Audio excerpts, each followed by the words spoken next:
Être blanc ne signifie pas être béquet.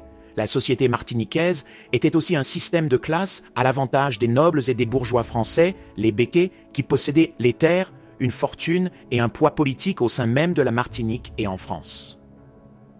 La société martiniquaise était hiérarchisée selon un système de classe entre blancs. Martiniquais, on trouvait d'une part les blancs nobles ou bourgeois propriétaires terriens, les béquets, et d'autre part les blancs pauvres, béquets goyaves ou blancs goyaves.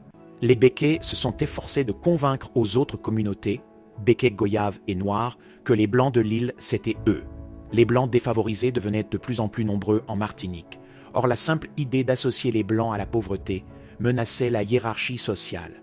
Les béquets, avec la complicité des autorités coloniales, usaient des moyens caritatifs, éducationnels et judiciaires pour contrôler les béquets goyaves, spécialement ceux qui recherchaient l'aide financière ou qui fréquentent ouvertement les Noirs et les Métis de l'île, sachant que le système de l'élite blanche était configuré pour que les non-béquets échouent.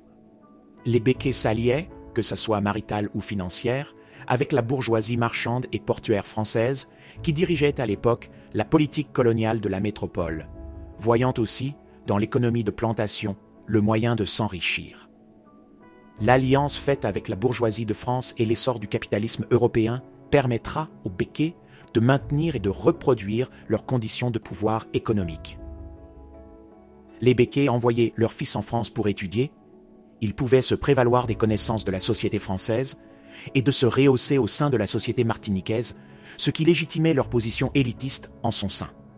Aimez, partagez, mettez un commentaire et suivez-moi pour plus d'histoires sur les différentes communautés des Antilles.